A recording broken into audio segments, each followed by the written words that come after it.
2 ሚሊዮን 700 ሺህ ብር ብቻ ያለው ሰው ሄዶ ኢቱን በ5 ሚሊዮን 300 ሺህ ግማሽ ብድር ባንኩ ሞልቶለት የሚገዛ ከሆነ ኪሳራ የትም አምጥቶ ሊከፍል የሚችልበት እድል የለውም። መኪናውን ወስዶ ምንድን ነው የሚያደርገው? ራይድ ሊሰራ ይችላል፣ ፈረስ ሊሰራ ይችላል። ስለዚህ የተረጋገጠ በየወሩ ሊገባ የሚችል ገንዘብ ስለማግኘቱ እርግጠኛ የሚሆነው ራሱን መኪናውን ይዞ በመጠቀም ነው። ሰላም ጤና ይስጥልኝ፣ እንደምናላችሁ ሞገስ ሞተርስ ነኝ። እንግዲህ የዩቲዩብ ቻናላችንን ሰብስክራይብ በማድረግ ቤተሰብ ይሆኑ። መኪና ሻጩ 50% ብድር ሲያመቻች ሻጩን ምንድነው ኮስት የሚያደርገው፣ ምንድነው የሚያገኘው፣ ምንድነው የሚያጣው የሚለው ደንበኞች ይዘነጉታል። መኪና የሚሸጠው ሰው ለባንኩ ገንዘብ ወስዶ ያስቀምጣል። ባንኩ ቀጥታ ከራሱ አካውንት ላይ ለደንበኞች ብድር አይሰጥም። መኪና ሻጩ 50% ብድር አመቻችቻለሁ ካለ በሌላ ቋንቋ ምን ማለት ነው?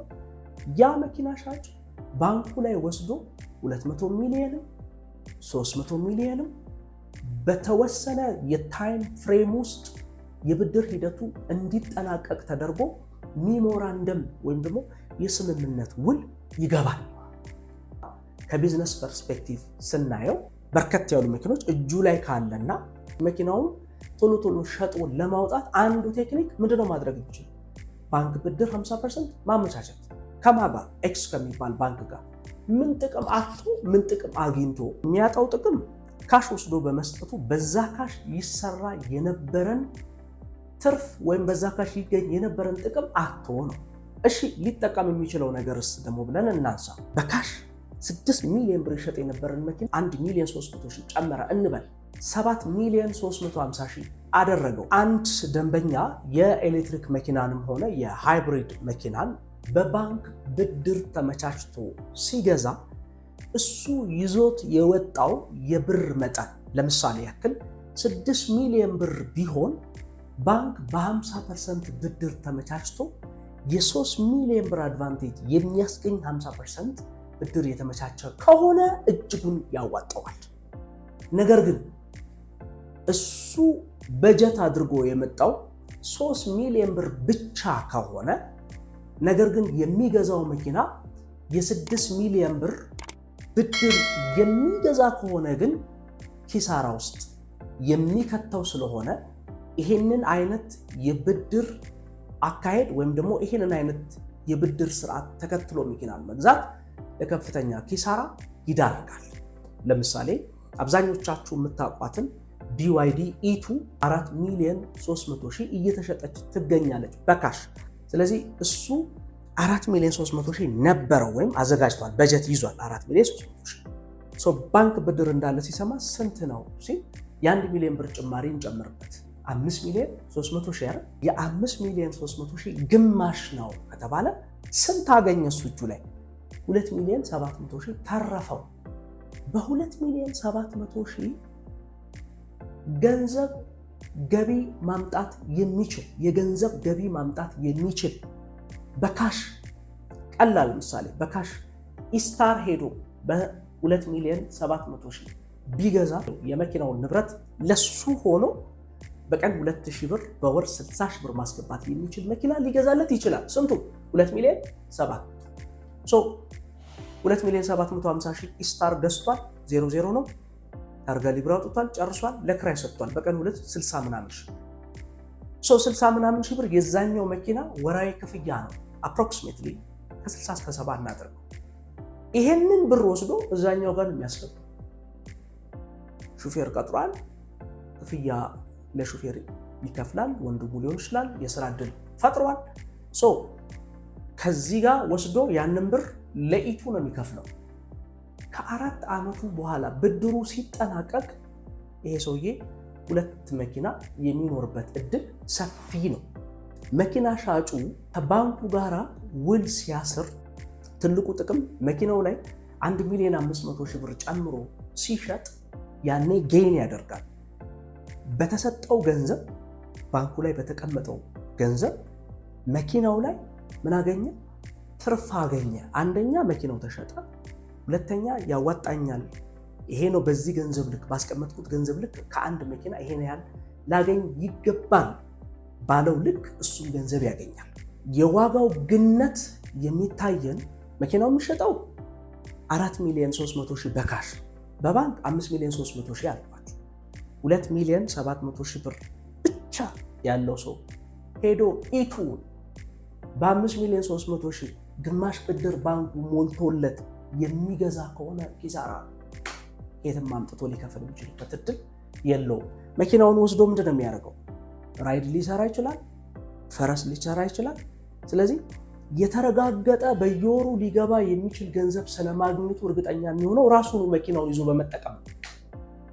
ታርጋ ሊብሬ ወጪ፣ አንዳንድ ወጪዎች ተጨማሪ ኤሌክትሪክም ቢሆን ሰርቪስ ያደርጋል። ራሱን ደግሞ እዛ ፕሮዳክት ላይ ኢንጌጅ አድርጎ እንቅስቃሴ የሚያደርገው። ስለዚህ ማርኬቱ ጥሩ አማራጭ ሰጥቶት ወር ላይ ያንን ገንዘብ ያገኘዋል። ቀጥታ ገንዘቡን ወስዶ ለዚህ ብድር አገልግሎት በሚከፍልበት ጊዜ እሱ የሚያገኘው ጥቅም ስለሌለ ኪሳራውን ፊል እያደረገው ለ4 ዓመታት በዚህ መልኩ ዕዳ እየከፈለ እንደሚጠቀምበት እያሰበ ስለሚመጣ ምንድነው ቀድሞ የሚመጣው? ተቃውሞ ነው፣ ቅሬታ ነው። በባንክ የገዛሁት መኪና ዕዳ እንድገፈግፍ አስገደደኝ፣ ወጪ በየወሩ እንዳወጣ አደረገኝ ነው። ስለዚህ መኪናው በካሽ 4,300,000 ሆኖ እናንተ ቀድማችሁ በካሽ ሊገዛበት የሚችለው የብር መጠን ካላችሁ 4,300,000 ካለ 50% ብድር መፈለግ አዋጪ ነው። የሚተርፍ ብር አላ። በሚተርፈው ብር መኪና ገዝቼ ላከራይ እችላለሁ፣ ሱቅ ገዝቼ ላከራይ እችላለሁ፣ ሌላ የገቢ ምንጭ ልሰራበት እችላለሁ። ሙሉ ገንዘቡን ግን እዛ ላይ ወስጄ በካሽ ባወጣ የማገኘው ነገር የለም ከመኪና በስተቀር። በካሽ ነው የተባልኩት። መኪናውን ገዝቼ ልጆች ትምህርት ቤት ለማድረስ እኔ የትራንስፖርት እንቅስቃሴ ለማድረግ ነው። የገንዘብ ጥቅም ላይሰጠኝ ይችላል፣ የትራንስፖርት ጥቅም ነው። እዚህ ውስጥ ግን መዘንጋት የሌለበት ከ3,950,000 ተነስቶ 4,300,000 ሲገባ ኢቱ 3 ነጥብ የገዛው ሰውዬ አይጠቀምም? ማን ሰጠው ይህንን ጥቅም? ገበያው። በምን? በተፈጠረው ምክንያት። ይሄ ምክንያት ይኖራል ብሎ አያውቅም። ገዛው፣ የትራንስፖርት ችግር መጣ፣ የነዳጅ እጥረት መጣ። ስለዚህ ሰዎች በነዳጅ መኪና እንደ ልብ መጠቀም ሲያቀታቸው ኤሌክትሪክ መኪናውን ለመግዛት በከፍተኛ ጉጉት ሲመጡ ምን ያደርገዋል? እጥረት ስለሚፈጠር ገበያው ፕራይሱን ይጨምራል። 3,950,000 ገዝቶ የነበረው ሰውዬ በአጭር ጊዜ ውስጥ 500,000 እና 600,000 ጥቅም አገኘ። ከየት አገኘ?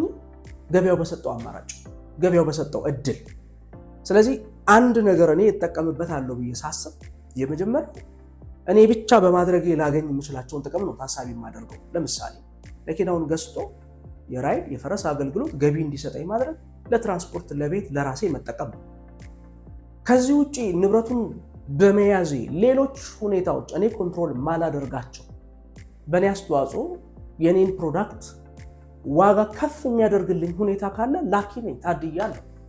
ይሄንን እድል የሰጠኝ የውጭው የማርኬት ኦፖርቹኒቲ ነው። በገጠመኝ የሚገኙ መልካም ትርፎች ናቸው። ገጠመኙ ነው ያንን የሚያመጣው። አንዳንድ ጊዜ ደግሞ ገጠመኙ ሊያከስር ይችላል። መኪናን በብድር ለመግዛት ስታስቡ ወይም ስትነሱ መኪናውን በካሽ ዋጋውን አጥንታችሁ ካሹን ይዛችሁት የካሹ ግማሽ ብድር ነው የሚፈለገው እንጂ የመኪናውን ካሽ ግማሽ ይዛችሁ እናንተ ግማሹ በሌላችሁ ሁኔታ ውስጥ ብድር መግባት ያከስራል። ስለዚህ ሐሳቡን ጠቅለል ስናደርገው 50% ብድር ተመቻችቷል ከሚለው ግብይት ላይ ሙሉ በሙሉ 50% ብድር ተመቻችቶ መግዛት ውድ ነው በሚል መቃወምና መከልከል ልክ አይደለም። ሁለተኛው ደግሞ ብድሩን የምከፍልበት ሌላ የገቢ ምንጭ ሳይኖረኝ 50% ብቻ ብድር ተገኝቷል ብሎ ተዳፍሮ ሄዶ መግባትም የሚያስከትለው ሪስክ አለ።